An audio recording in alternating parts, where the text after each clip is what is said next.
As Toastmasters, we know from experience that the more we practice our speaking skills, the better we get at speaking.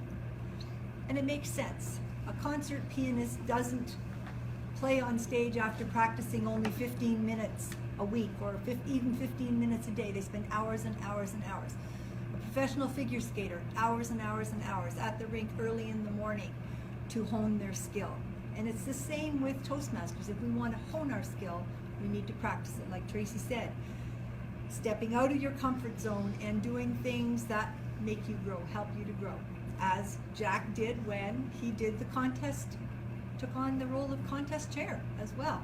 Stepped out of his comfort zone, and now look at him. He's comfortable speaking on cable television. He's comfortable speaking in front of large groups. He's been on the radio. He's been all around, starting from that point. So that's why using Toastmasters skills outside of our club is an important part of our Toastmasters fitness.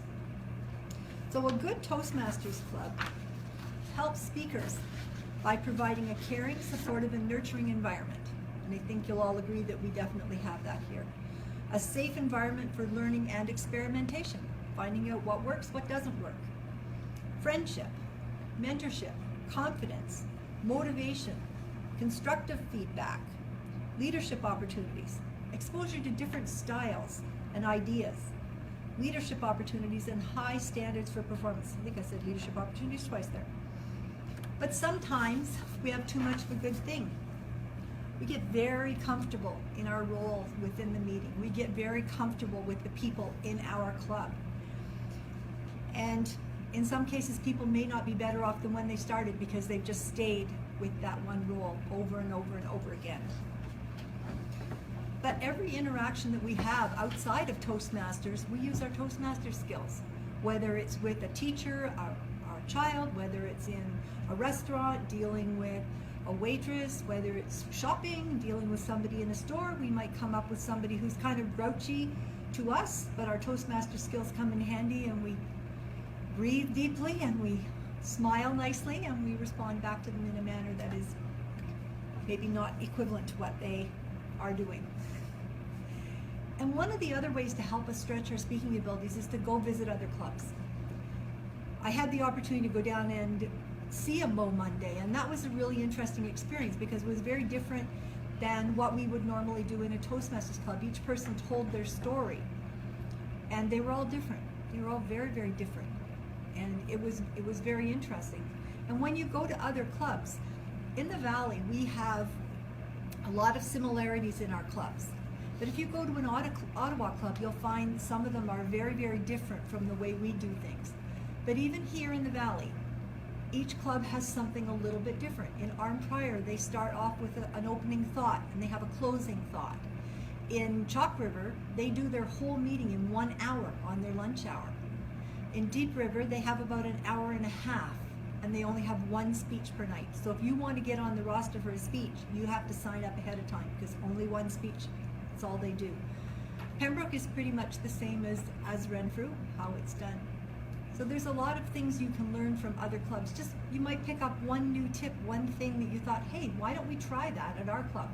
And you bring something back. Or someone comes from another club and they said, well, in our club, we used to do this. You try it and maybe it works for your club. So that's what you can find out by visiting other clubs. Tracy and I went down to Ottawa one time, to Canada, to one of the Monday night meetings, and saw a lot of different things there. And we participated at one point in time in a contest that was for I'm trying to think of the name of the contest, where you give speeches that are not real at all. Tall Tales. We participated in Tall Tales contests, and that's something that we can do here in our club if we decided we wanted to do that, or we can invite other clubs to come and join us and do a Tall Tales contest. And again, that steps out of your comfort zone because you're not even telling the truth. You're telling something that you want other people to believe. So it's another way of growth.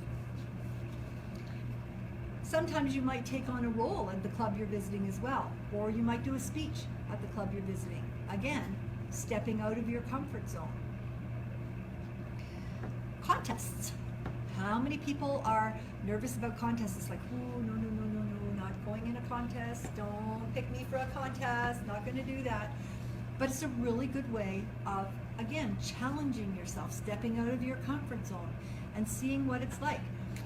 Lynn Kobus, she said when she was so nervous when she came, she's like, there is no way I'm ever going to do a contest. Don't even ask me to do a contest. I am not going to do a contest.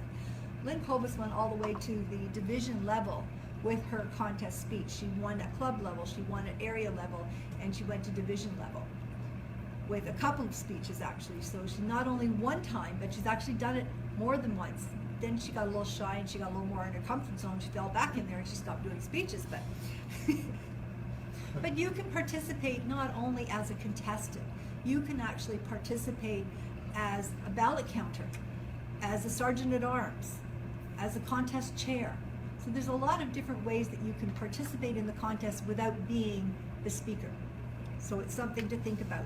You get to meet other Toastmasters, you get to have fun, you get to see a lot of Toastmasters that just go to contests. You get to see who the judges are. You're not supposed to know in advance when you're speaking who they are, but small contests, you know who they are. Oh, there's a bunch of new people, haven't seen them before, they must be the judges. Yeah, that's right. You also have a lot of opportunities to speak outside. You might be asked to speak at an organization that you belong to. With your Toastmaster skills, instead of going, oh, can't do that, you're much more confident to step forward and say, yes, I think I can do that. As I said, when Jack was asked, could you speak here? Didn't you take on the role of president of the art guild? Yeah.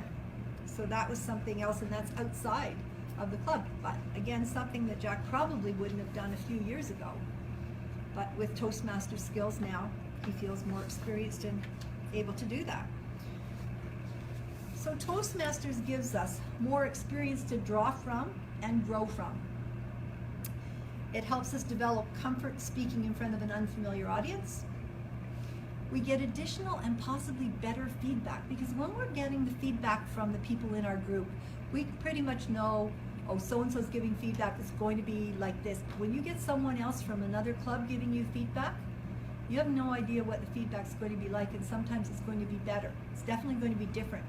My sister, when she came to Pembroke and gave feedback, I found that her feedback was very different from the feedback we had, and it was excellent feedback.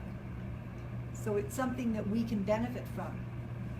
It gives us a new, fresh perspective on our performance. It gives us increased confidence, increased flexibility and adaptability, increased ability to accept criticism. And then we can bring our knowledge and skills back to our home club to help the home club. So I want to encourage you all to step out of your comfort zone a little, to go and visit another club, to go and learn something from somebody else and take your skills there and offer to take on a role, offer to evaluate, offer to be the general evaluator if they don't have one, offer to do the table topics for sure. Make sure you take part in the table topics when you go to another club, and just see how do other clubs do it.